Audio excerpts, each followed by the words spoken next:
Со буџет од над половина милион евра, комисија составена од 7 членови со мандатот по 4 години и право на реизбор, како и плата од 1200 евра месечно. Во вакви услови работеа македонските антикорупционери во последниве години, но сепак не се прославија како ловци на корумпирани функционери.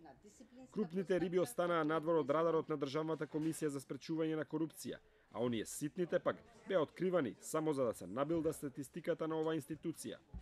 Од формирањето во 2002 досега преку законски измени, поплочен беше патот за создавање на ефикасно тело за борба против корупцијата. За 3 пати се зголемуваше буџетот на оваа институција, се формираше тело за административни работи, односно секретаријат, кој во 2016 број 27 лица, но и покрај ова изостануваа резултатите. Ефикасноста треба да се мери по тоа колку пари оваа институција вратила во државниот буџет со посечување на случаи на корупција.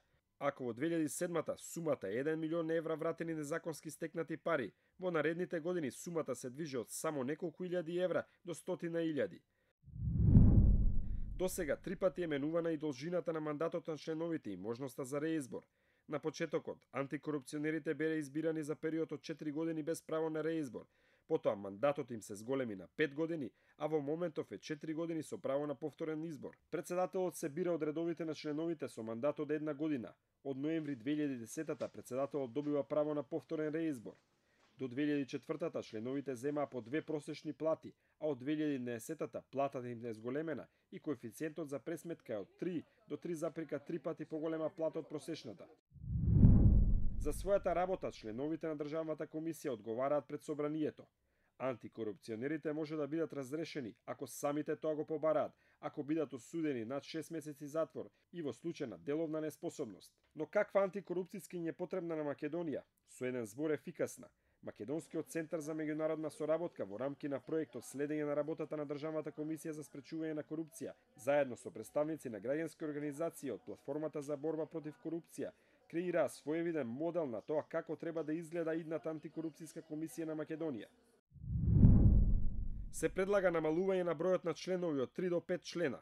Со помал број на членови би се обезбедила поголема моќ и одговорност.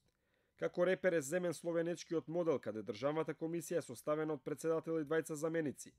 За мандатот се предлага да остане ист или да се зголеми на 5 години. Мандатот на председателот треба да се зголеми и да биде најмалку колку и на членовите, а може да биде и 1 година подолг. Се предлага избор на председателот и членовите на Државната комисија да се врши преку јавен оглас, како изголемување на отчетноста на кандидатите, со обврска сите да поднесат пополнет анкетен лист и изјава за судир на интереси. Со модел како словенечкиот, Македонија би била на пат да добие помало, но потенцијално постручно тело кој ќе може да ја врши основната функција, детектирање и пријавување на можна корупција, а не тело кое ќе лови се, само не корумпирани функционери.